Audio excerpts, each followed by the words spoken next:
sem exceção, passam por esse processo. E deixa só pra gente terminar rapidinho. Eu queria... Sim, eu vou até fazer uma pergunta, você faz o teu comentário e responde essa minha pergunta. Então, para as pessoas que estão chegando agora, que estão nos assistindo, nos ouvindo, que estão tipo, não sei se eu fiz a coisa certa, porque lá eu era isso, eu era aquilo, meu pai, minha irmã, quem seja.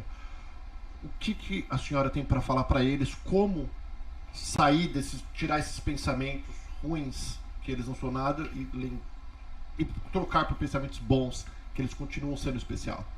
Eu ia responder porque ela abordou, fazer, e também eu queria retomar uma pergunta que você fez. Como que eu superei? Isso.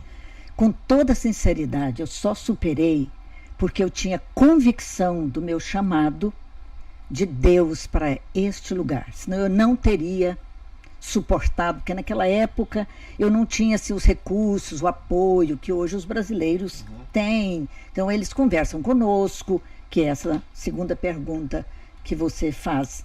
Não é tão simples como a pastora Renata disse, inculcar na cabeça deles que, ora, você tem que, você é, né, você continua sendo. Não acreditam. Eu não acreditava.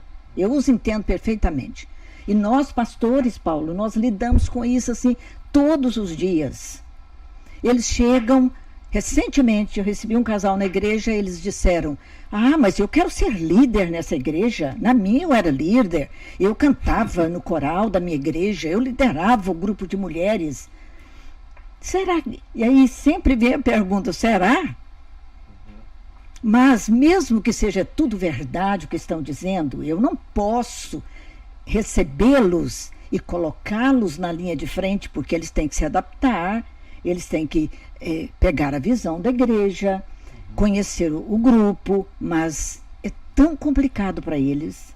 E eles choram tanto, e eles querem, e não, o problema não é só meu, o problema é nosso. Recentemente eu estava conversando com o pastor da Primeira Batista Brasileira, o pastor Jay, e ele me fez a pergunta, como que a senhora lida, a senhora que está aqui há tantos anos, como que a senhora lida com os casais, com as pessoas que chegam aqui e falam, pastor, eu era isso, eu era engenheiro, eu era empresário, e aí no meio do caminho, eu quero fazer um parênteses, quando eu cheguei aqui, eu comecei a compreender, porque um empresário, amigo, de São Paulo, um homem muito bem sucedido, chegou aqui e foi a BMW comprou um carro. Vocês já conhecem a história. Chegou lá, ele fez a ficha. No Brasil, ele pegaria o carro dele sem dar nada de down payment.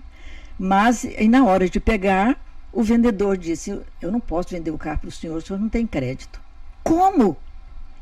Mas eu sou o empresário fulano de tal, a empresa tal. Aí o vendedor falou, onde que fica São Paulo? Não sabia nem...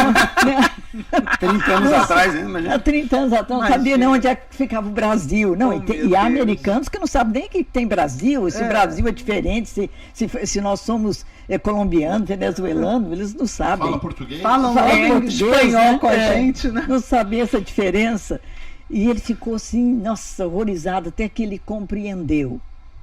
Como que eu lido com isso hoje, o que eu respondi para o colega. Não é simples e nem fácil, tem que compreender.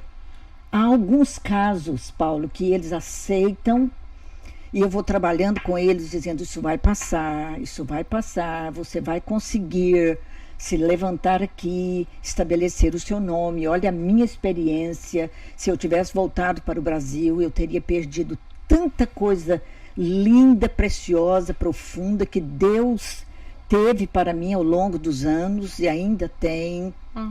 E alguns ouvem, outros eles não conseguem superar. É preciso e há casos, perdão, pastor, há casos até de depressão. Mas aqueles que têm certeza que o lugar deles é aqui, que há um propósito, mesmo que não sejam evangélicos, mas que compreendem. Hoje eu estava falando com a menina que faz... com a menina que faz a manicure. Minuto, pastora, tá? 1 minutinho a senhora tem. Ok. Bom. E eu estava abordando com ela isso. O lugar, a pessoa, se a pessoa tem convicção que ela está no lugar certo para a vida dela, ela vai superar.